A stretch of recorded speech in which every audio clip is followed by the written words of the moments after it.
Me llamo Clara. Tengo 28 años y hasta hace menos de un año, estaba casada con el hombre más bueno, noble y amoroso que jamás conocí. Su nombre era William. O al menos, así lo llamaremos aquí. No porque quiera ocultar su identidad, sino porque creo que su verdadero nombre merece quedarse intacto, lejos de esta historia de vergüenza, dolor y pérdida que escribo hoy. William fue mi primer amor. Y con toda certeza, fue mi único amor verdadero. Nos conocimos desde niños. En mi memoria más lejana, siempre está él. En el patio de la iglesia donde nuestros padres nos llevaban cada domingo, con su cabello desordenado y esa sonrisa que parecía no pertenecerle a un niño. En la escuela, en las fiestas de cumpleaños, en los juegos tontos que inventábamos para no aburrirnos. William y yo crecimos juntos. Compartimos la niñez, la adolescencia y, eventualmente, el amor. Ese amor que parecía inevitable, como si desde antes de nacer ya estuviéramos destinados. Éramos los inseparables según nuestras familias. Todos sabían que terminaríamos juntos. Nadie lo dudaba. Y nosotros tampoco. Cuando teníamos 16 años nos besamos por primera vez, después de una función de teatro escolar. Fue torpe, dulce y perfecto. A partir de entonces no hubo nadie más. Fuimos novios durante todo el instituto y la universidad. Pasamos juntos los mejores años de nuestras vidas. Y cuando finalmente nos graduamos y conseguimos trabajo, no dudamos un segundo en casarnos. Nuestra boda fue sencilla, íntima, pero hermosa. Nos prometimos amor eterno bajo un árbol que había en el patio de la casa de mis abuelos. Ese mismo árbol donde, cuando éramos niños, William me juró que jamás me dejaría. Yo le creí. Él cumplió su promesa. Yo, no. Recuerdo cómo me sentía en esos días. Amada. Segura. A salvo. William me cuidaba como si fuera lo más valioso del mundo. Me hacía reír con sus bromas tontas, me escribía poemas escondidos entre las páginas de mis libros, y cada noche me abrazaba como si el mundo pudiera desaparecer en cualquier momento. Era atento, paciente y completamente entregado a nuestro hogar. Cuando el mundo se detuvo por la pandemia, muchos amigos nuestros se quejaban de tener que convivir con sus parejas las 24 horas del día. Nosotros, en cambio, celebrábamos ese encierro como una segunda luna de miel. Cocinábamos juntos, veíamos películas en la cama, jugábamos juegos de mesa como cuando éramos adolescentes. Nos amábamos con la intensidad de quienes creen que todo puede terminar de un momento a otro. Nunca discutíamos. O si lo hacíamos, eran peleas tan pequeñas que ni siquiera merecen contarse. Una vez discutimos sobre cambiar las sábanas porque ya las habíamos ensuciado por tercera vez en una semana. William hacía el amor conmigo como si fuera la primera y la última vez al mismo tiempo. Con deseo, con ternura, con devoción. Nunca me hizo sentir menos. Jamás me juzgó. Me admiraba. Me respetaba. Me creía fuerte, inteligente, buena. Y yo lo traicioné. Pero eso no ocurrió aún. Esa parte viene después. Ahora quiero que entiendas quién era William. ¿Quién era yo con él? ¿Quiénes éramos juntos? Porque de lo contrario, esta historia solo parecerá una tragedia más entre tantas. Pero no lo fue. Fue única. Fue hermosa. Y yo la destruí. La gente cree que las traiciones surgen en relaciones fracturadas, que hay peleas, desprecio, distancia emocional. No fue nuestro caso. Nuestra relación era fuerte. Era sólida. O eso pensé. Porque cometí el error de creer que el amor verdadero era invulnerable. Que por tener una historia tan pura jamás podría destruirse. Me equivoqué. Nunca hubo una señal de alarma. No hubo un vacío emocional, ni un abandono físico. Hacíamos planes de tener hijos, ya teníamos los nombres escogidos. Hablábamos del futuro como si fuera un lugar al que caminaríamos juntos, de la mano, sin miedo. Lo más cruel de todo esto es que él me amaba. Profundamente. Y yo también lo amaba. Pero no supe proteger ese amor. No supe cuidar lo que teníamos. Y lo perdí. Hay un momento, una línea muy delgada, donde las cosas cambian para siempre. Una mirada que dura más de lo debido, un mensaje que no se borra, una palabra que no debería decirse. Yo crucé esa línea. Pero en este capítulo no hablaré de eso. Aún no. Primero necesito llevarte por la belleza de lo que existía antes. Porque sin entender lo que tuvimos, jamás comprenderás la magnitud de lo que perdí. Y de lo que él perdió. Mis padres adoraban a William. Y los suyos me querían como a una hija. Pasábamos las Navidades juntos, los domingos en familia, los cumpleaños entrelazados como si fuéramos una sola familia. Él me hacía sentir como en casa. Siempre. Trabajaba como ingeniero estructural para una empresa que construía hospitales y centros médicos. Era un apasionado de su trabajo. Pero más apasionado era por nuestra vida juntos. Yo enseñaba literatura en una escuela privada. Amaba mi trabajo, pero mucho más amaba llegar a casa, quitarme los zapatos, y dejar que William me abrazara en silencio mientras el mundo seguía allá afuera. Durante la cuarentena, hicimos cosas que nunca habíamos hecho, aprendimos a cocinar comida india, construimos un huerto en el balcón, incluso intentamos aprender a bailar tango a través de vídeos de YouTube, fracaso absoluto. Pero nos reíamos y nos besábamos y dormíamos entrelazados como si tuviéramos miedo de separarnos en los sueños. Por eso cuando pienso en lo que hice después, el dolor no solo viene del acto en sí, sino del contraste brutal con lo que existía antes. Porque para destruir algo primero tiene que haber algo que valga la pena. Y lo nuestro valía más que todo. Hay noches en las que cierro los ojos y puedo sentir su respiración en mi cuello. Su voz suave llamándome pequeña, aunque yo era más alta que él por 2 centímetros. Su risa cuando me ponía una cucharada de helado en la nariz. Todo eso vive en mí como una herida abierta que nunca cierra. Este capítulo es mi ofrenda a William. Un intento de revivir, aunque sea en palabras, lo que fue. Lo que éramos. Lo que pude haber sido si no hubiera cometido el error más grande de mi vida. A veces me pregunto si el destino estaba escrito, si de todas formas algo habría pasado que nos separaría. Pero no. Esa es una excusa cobarde. El destino no escribió esto. Yo lo hice. Me gustaría decir que todo empezó con una decisión equivocada. Pero ni siquiera fue eso. Fue un descuido. Una confianza ciega en mi propia moral. Una arrogancia estúpida de creer que yo nunca sería esa persona. Esa que engaña, que traiciona, que miente. Y sin embargo lo fui. Fui exactamente eso. Pero no aquí. No todavía. En este capítulo, William sigue vivo. Sigue amándome. Y yo aún no lo he matado. Porque sí, aunque la justicia o la ley no me acuse de asesinato, en mi corazón sé que soy culpable. Le quité la vida. No con un arma, no con veneno, no con mis manos. Sino con mi traición. Con mi silencio. Con cada palabra no dicha. Con cada mensaje oculto. Con cada instante en el que elegí no hacer lo correcto. Te prometo que en los próximos capítulos te contaré todo. Sin censura. Sin adornos. Sin excusas.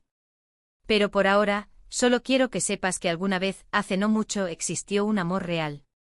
Un amor fuerte. Un amor que merecía durar toda la vida. Y yo lo destruí. Dicen que el infierno no empieza con fuego sino con una chispa. Una imperceptible. Una que no parece peligrosa hasta que todo arde. Paul no era atractivo para mí. Al menos no en un inicio. Lo recuerdo perfectamente, fue durante una videollamada grupal de profesores en plena pandemia. Yo estaba en pijama, con una taza de café frío y la cabeza en cualquier parte menos en esa reunión. Entonces lo escuché hablar. Arrogante, seguro de sí mismo, con ese tono sarcástico que me pareció innecesario para una junta escolar. Era el entrenador de lacrosse de la escuela, y yo profesora de literatura. Pocas razones para interactuar. Y honestamente me alegraba. No me agradó. No me pareció simpático. Solo otro hombre con complejo de superioridad. Ni siquiera recuerdo bien qué dijo. Solo sé que pensé, y alivio que no tendré que tratar con él. Durante semanas nuestras interacciones fueron inexistentes.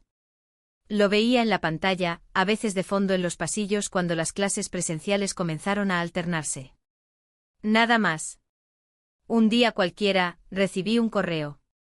Era de Paul. Me pedía que revisara unos textos que había escrito para su boda. Discursos para sus padres, para los padres de la novia, y un par de bromas para el padrino. Nada fuera de lo normal. Muchos compañeros sabían que yo corregía escritos como favor. Lo hacía todo el tiempo. Así que respondí, hice mis sugerencias, suavicé un par de chistes que me parecieron demasiado vulgares y devolví el documento. No pensé más en ello. Pero Paul sí. Me escribió de nuevo agradeciendo, comentando mis correcciones. Empezamos a intercambiar correos más seguidos. A veces sobre literatura, a veces sobre política, otras sobre religión o deporte. Discutíamos mucho. Teníamos opiniones distintas sobre casi todo. Y paradójicamente eso me divertía. William y yo compartíamos tantos puntos de vista que nuestras conversaciones a veces parecían eco. Yo lo amaba por eso, por nuestra conexión, por sentir que éramos un solo pensamiento en dos cuerpos. Pero con Paul era diferente. Era un duelo. Un intercambio de espadas verbales. Nada más. Nada menos. No había tensión sexual. No había coqueteo. Hablábamos de sexo, sí, pero como quien debate sobre filosofía griega, fríamente, sin morbo, sin deseo. Me llamaba prudente y yo me burlaba de su machismo disfrazado de humor. Hasta ahí llegaba todo. Durante meses, jamás mencioné a Paula William más allá de el entrenador de Lacrosse está loco, cuando contaba alguna anécdota del colegio. No había nada que esconder. No había nada que temer. Pero entonces todo cambió. Paul fue traicionado. Su prometida, con quien planeaba casarse en pocas semanas, le había sido infiel. Con su exnovio del instituto. Por más de un año. Él estaba devastado. Me escribió un correo larguísimo, lleno de rabia, dolor, confusión. Yo lo leí en silencio con los ojos muy abiertos. Y le respondí. No con lástima, sino con empatía. A partir de ese momento comenzó a escribirme todos los días. No eran mensajes románticos. Eran gritos al vacío. Me contaba cómo no dormía, cómo bebía más de lo debido, cómo se sentía un imbécil por no haberlo visto venir. Y yo lo escuchaba. Lo escuchaba porque sentía que estaba ayudando. Porque creía que ser amable no tenía nada de malo. Porque me parecía cruel darle la espalda a alguien que estaba roto. Y sobre todo porque estaba completamente segura de que no había peligro alguno. Qué ingenua fui. Una tarde Paul llegó a clase con los ojos rojos. No había dormido. Se notaba. Me acerqué. Le toqué el hombro. Me agradeció. Me dijo que necesitaba hablar. Y yo acepté. Después de clases, nos sentamos en un salón vacío. Hablamos por horas. Él lloró. Yo le di un abrazo. Ese fue el primer contacto físico. Un abrazo. Nada más. Yo no sentí nada extraño. Ninguna mariposa. Ningún impulso escondido. Solo compasión. Humanidad. O eso quería creer. Con el tiempo nuestros encuentros fueron más frecuentes. A veces almorzábamos juntos. A veces tomábamos un café. Otras simplemente nos quedábamos hablando después de clases. Mientras tanto, William seguía siendo mi todo. Llegaba a casa, lo abrazaba, cocinábamos juntos, veíamos series en Netflix. Nada parecía haber cambiado. Pero sí lo había hecho. Y yo no lo quería ver. Cuando Paul empezó a salir con otra mujer, sentí alivio. Pensé, perfecto, ahora todo volverá a la normalidad. No sentí celos. No me dolió. No había en mi mente ningún sentimiento escondido. Entonces William tuvo que irse 3 semanas a Tulsa por trabajo. Facetíme cada noche. Te amo cada mañana. Pero los días eran largos. Silenciosos. Y Paul estaba ahí. Comenzamos a enviarnos mensajes fuera del horario laboral. A veces me hacía reír con sus respuestas sarcásticas. A veces me contaba cómo su nueva relación iba mal. Yo le daba consejos, sin darme cuenta de que cada mensaje era una piedra más en el camino que llevaba directo al desastre. Una tarde, al subir unas escaleras, me torcí el tobillo. Nada grave, pero doloroso. La enfermera del colegio no estaba. Paul me encontró rengueando en el pasillo y me llevó a su oficina. Como entrenador, tenía un botiquín básico. Me ayudó a sentarme, me quitó el zapato, examinó el tobillo. Y entonces lo noté. Estaba excitado. Me sorprendió.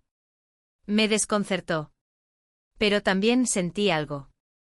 Me ajusté la falda, no para cubrirme, sino para confirmar si su reacción era real. Y lo era. Me miraba con deseo. Yo sonreí. Él me dijo que dejara de jugar. Yo le respondí que podía desahogarse con su novia. Y entonces me besó. Lo empujé. Me besó otra vez. Y yo no lo detuve. Nos besamos durante unos minutos. Luego salí corriendo. Me encerré en mi aula. No podía creer lo que acababa de pasar. No lo había planeado. No lo había buscado. Pero había sucedido. Esa noche William me llamó desde el hotel. Me dijo que me extrañaba. Que ya quedaban pocos días. Yo fingí una sonrisa. Fingí todo. Le conté sobre mi tobillo. Le dije que me dolía un poco pero que estaba bien. Mentí con la naturalidad de quien jamás pensó que sabría hacerlo. Durante los días siguientes, Paul y yo actuamos como si nada hubiera pasado. Me pidió perdón.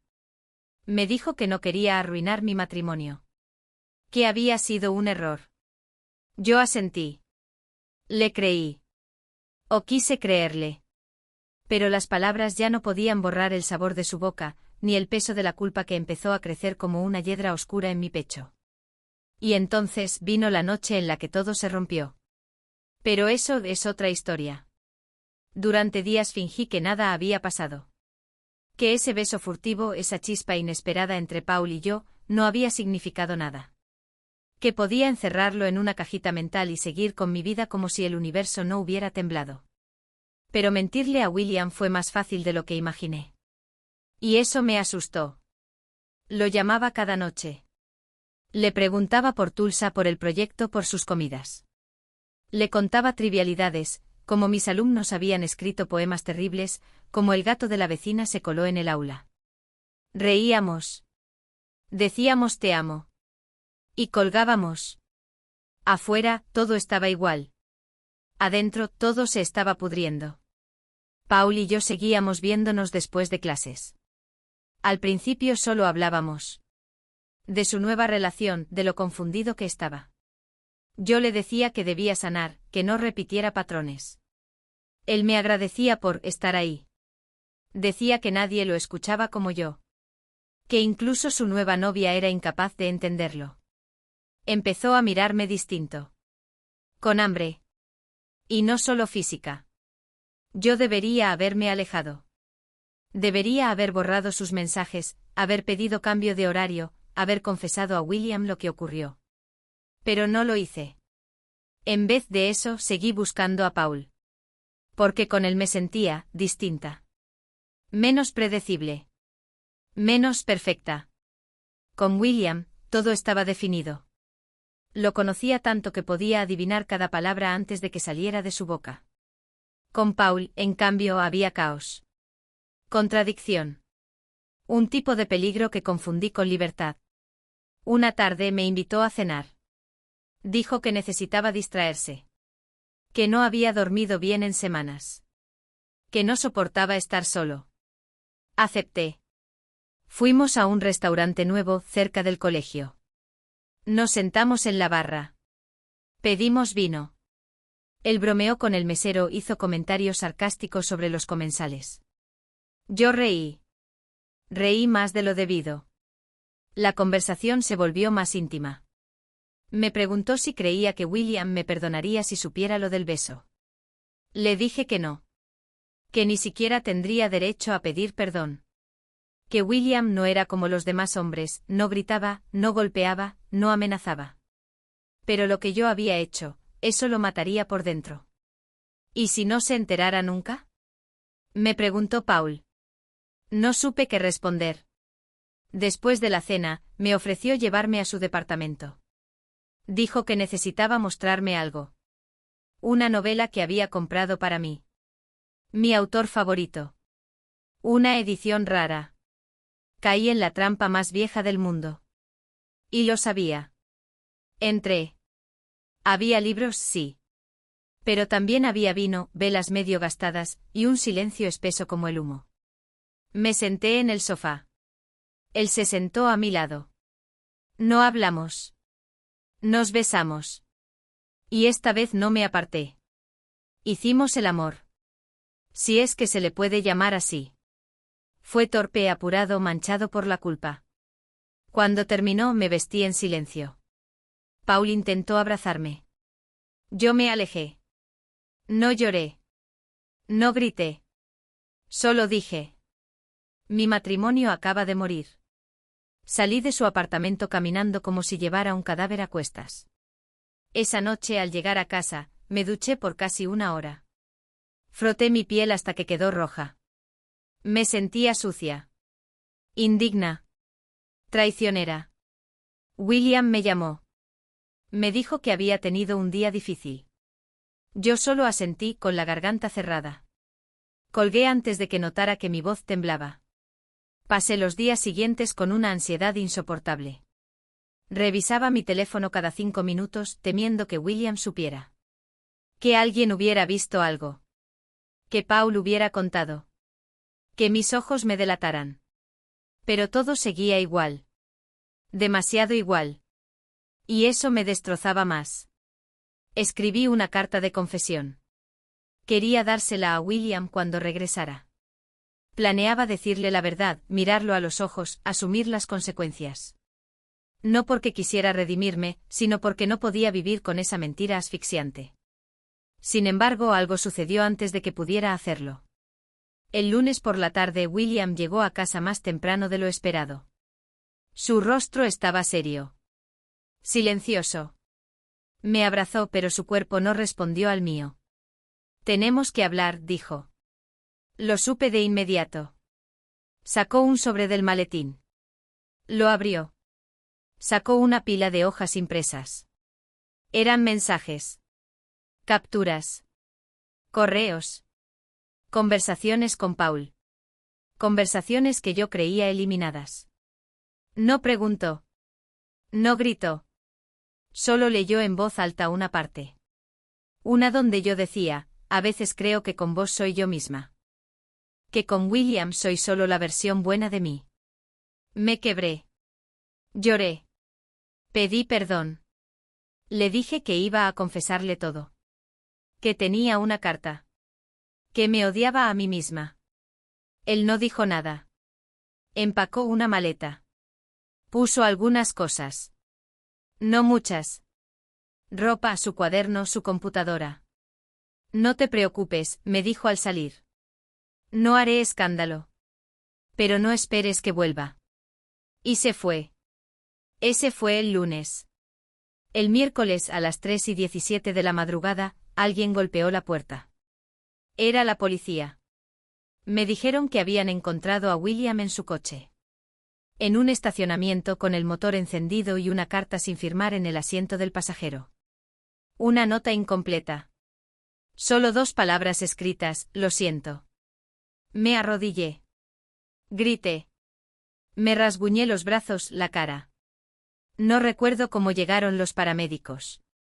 Solo sé que cuando desperté estaba en una camilla, con la garganta reseca y el alma rota. William se había quitado la vida. Por mi culpa. No había más espacio para negarlo. Lo destruí. Después de la muerte de William, dejé de existir. No físicamente, eso habría sido un alivio, pero internamente, espiritualmente, emocionalmente. Morí con él. Solo que por algún castigo divino o ironía cruel del universo, mi cuerpo siguió en pie. Respirando. Sufriendo. El primer recuerdo que tengo después de la noticia es estar sentada en las escaleras de casa, con la cabeza entre las manos, balanceándome como una niña enferma. Repetía en voz baja, lo siento, lo siento, lo siento, como si con eso pudiera deshacer lo irreversible. Los días siguientes no los viví. Los sobreviví. Mi familia vino. Mi madre lloraba en silencio.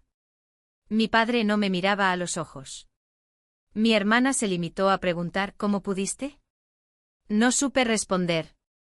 La familia de William no me permitió asistir al funeral. No querían que mi presencia contaminara la despedida.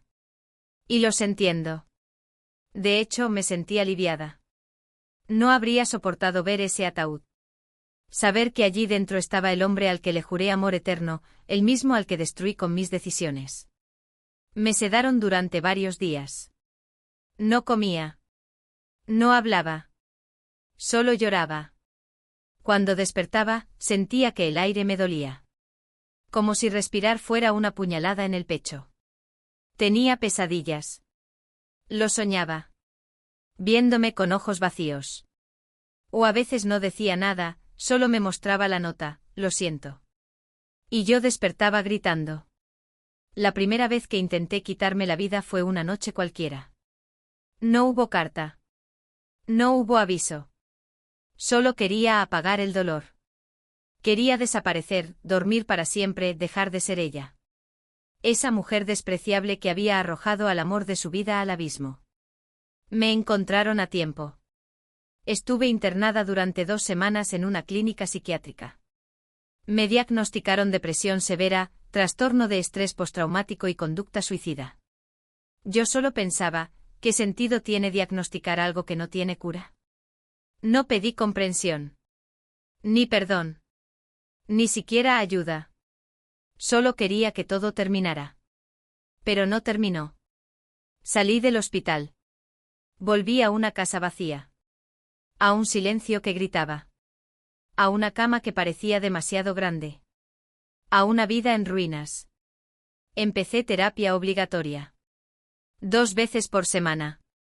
Mi terapeuta, Marta, es paciente. Firme. No me juzga. Al menos no de forma abierta. Pero puedo ver en sus ojos que sabe que lo que hice no tiene vuelta atrás. Me pidió que escribiera. Que contara todo. Que vaciara el alma, aunque fuese para no cargar tanto peso dentro. Y así nació este relato. Como una especie de exorcismo. De castigo. De penitencia. Pero también como advertencia. Porque aunque parezca imposible de creer, he conocido otras historias como la mía. Una de ellas es la de Lucía. Lucía fue presentada por Marta, mi terapeuta. Tenía un pasado incluso más escabroso que el mío. Años atrás, tras enterarse de que su exnovio estaba saliendo con otra mujer, decidió gastar una broma. Encendió una pequeña fogata en la entrada de su edificio para provocar una falsa alarma y asustarlos. El fuego se salió de control. Murieron 3 personas. Desde entonces ha dedicado su vida a prevenir incendios, a dar charlas sobre impulsividad emocional, sobre el peligro de actuar bajo el dolor. Lucía me entendía. No me justificaba, pero me comprendía. Hablábamos de la culpa como si fuera una enfermedad crónica. Del castigo como forma de redención. De cómo seguir viva a pesar de llevar la muerte dentro. Me dijo una vez. Hay gente que se pierde en la oscuridad. Y hay gente que se convierte en ella. Yo me convertí en la oscuridad. Perdí amigos. Algunos me bloquearon sin decir nada. Otros me escribieron mensajes llenos de odio, de rabia. Me decían que era un monstruo. Que debía pudrirme sola. Y tenían razón. Mis alumnos ya no me saludaban en los pasillos. Algunos padres pidieron mi expulsión del colegio. No por lo que hice en mi vida personal, sino por lo que simbolizaba. Ya no era una maestra ejemplar. Era una advertencia. Un escándalo con rostro y nombre. Me suspendieron por tiempo indefinido. Sin sueldo. Sin explicaciones oficiales. Solo una llamada seca, breve, cobarde. Mi familia es bueno. Aún me hablan. Pero no es lo mismo. Mi padre no pronuncia el nombre de William. Mi madre evita abrazarme. Mis hermanos me miran como si fuera un animal herido del que no saben si compadecerse o huir. Y yo no los culpo. Porque yo misma me miro con asco cada vez que me reflejo en un espejo. Hay momentos en que todo se detiene. Donde el mundo sigue girando, pero tú estás congelada en un instante. Para mí, ese instante es el segundo en que escuché a los policías decir, lo sentimos. Su esposo ha fallecido. Desde entonces, todo lo demás ha sido eco. He vuelto a ver a Paul. No. Ni quiero. Supe por terceros que renunció poco después de la muerte de William. Que se fue a otra ciudad. Que nadie sabe exactamente dónde está. Y me alegra. No quiero saber nada más de él. No quiero tener su voz en mi memoria. Ya tengo suficiente con los restos de mi conciencia. Algunas noches pienso en William. En su risa. En cómo me cubría con la manta cuando me dormía viendo una película. En cómo me hacía reír imitando acentos extranjeros. En cómo me miraba como si fuera lo más hermoso del mundo, incluso en mis peores días. Me amó. Y yo lo destruí. Escribo esto sin saber si alguien llegará hasta el final. Quizás ya me odias. Quizás dejaste de leer en el segundo capítulo, horrorizado por lo que hice. No te culpo. Si yo estuviera en tu lugar, probablemente haría lo mismo. No vine a justificarme. No hay justificación. Solo hay verdad. Y aquí está. A esta altura, no sé bien por qué sigo viva. No tengo hijos, no tengo esposo, no tengo amigos, ni trabajo, ni reputación. Mi nombre se volvió sinónimo de traición entre quienes me conocían. Fui por mucho tiempo la esposa perfecta. El ejemplo. El orgullo de mis padres. La hija que lo tenía todo. Y lo tiré a la basura. Algunas personas me han dicho que estoy exagerando. Que no fui la única responsable. Que William era un adulto. Que tomó su propia decisión. Que su salud mental ya estaba frágil. Que nadie se quita la vida solo por una infidelidad. Yo no les respondo. No me interesa limpiar mi imagen. No me interesa salvarme. Yo sé lo que pasó.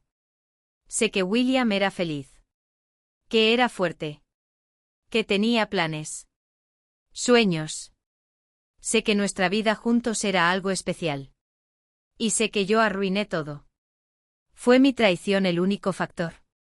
Tal vez no. Pero fue la gota que quebró la copa. Y eso basta. He aprendido que las traiciones no matan solamente el presente. Matan el futuro. Le quité a William no solo el amor que teníamos, sino las posibilidades que habría tenido de rehacer su vida. De tener una familia. De amar de nuevo. Le robé algo más grande que un matrimonio, le robé la esperanza. Y eso es imperdonable. Hoy en día sigo yendo a terapia. 2 veces por semana. Algunas veces no hablo. Solo me siento y lloro. Otras le cuento a Marta, mi terapeuta, mis sueños con William. A veces aparece feliz. Otras herido. La mayoría de las veces callado. Intento encontrarle sentido a estar viva. No es fácil. Porque mi impulso natural sigue siendo desaparecer. Pero me he impuesto un propósito, contar esta historia. Dejarla escrita. No para mí. No para aliviar mi culpa. Sino para ti. Para quien la lea. Para quien esté a punto de hacer lo que yo hice. Si estás leyendo esto y estás en una relación, y estás comenzando a cruzar una línea invisible, por favor, detente. Piensa. Respira. Mira a la persona que duerme a tu lado y pregúntate si tu deseo momentáneo vale la eternidad del arrepentimiento. Porque créeme, no lo vale. Y si ya lo hiciste, si ya traicionaste, no sigas mintiendo. No construyas más sobre el lodo. Di la verdad. Afronta lo que venga. Porque esconder la traición es como dejar una herida abierta y pretender que no sangra. Tarde o temprano, gangrena. Y arruina todo. Y si tú eres quien ha sido traicionado, quiero decirte algo también. A veces no hiciste nada mal. A veces simplemente la otra persona fue débil. Egoísta. Estúpida. No lo tomes como reflejo de tu valor. No fue por ti. Fue a pesar de ti. Y finalmente, si has perdido a alguien como yo perdí a William, no estás solo. Y si alguna vez has hecho daño, sin haber querido hacer daño, si cargas con una culpa que te asfixia, te entiendo. Te creo. Y te deseo que encuentres un propósito dentro de las ruinas. Yo no sé si podré rehacer mi vida. No sé si podré perdonarme. La verdad, lo dudo. Lo único que sé es que no quiero que William haya muerto en vano. Quiero que su historia, la nuestra, sirva de advertencia, de espejo, de dolor compartido. No te atrevas a pensar que el amor verdadero es indestructible. No lo es. Es fuerte, sí. Pero es humano. Y como todo lo humano, necesita cuidado. Honestidad. Respeto. Una sola traición basta para romper años de confianza. Una sola noche puede arruinar una vida entera. Yo lo aprendí demasiado tarde. Mi castigo es seguir viva. Y escribir esto. Y que quizás tú lo leas. William, si de algún modo puedes leer estas palabras desde donde estés. Te amé. Te amo.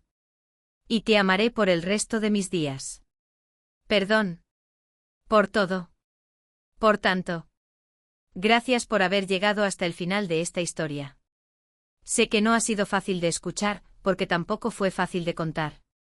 Las traiciones, las pérdidas y el arrepentimiento son heridas que muchas veces se esconden, pero aquí han sido mostradas con total honestidad. Si esta historia te tocó el corazón, si te hizo reflexionar o incluso te trajo lágrimas a los ojos, te agradezco profundamente por haberte quedado hasta el final. En este canal queremos contar historias reales, humanas, dolorosas pero necesarias. Porque a veces en el testimonio de otro encontramos respuestas a nuestras propias preguntas. Si conoces a alguien que necesita escuchar esto, compártelo. Si tú estás viviendo algo parecido, busca ayuda, habla, no te encierres en el silencio. Y si te gustaría escuchar más relatos como este, no olvides suscribirte, darle like al vídeo y dejar un comentario con tus pensamientos o experiencias. Gracias por acompañarnos. Hasta la próxima historia y que encuentres paz, donde sea que estés.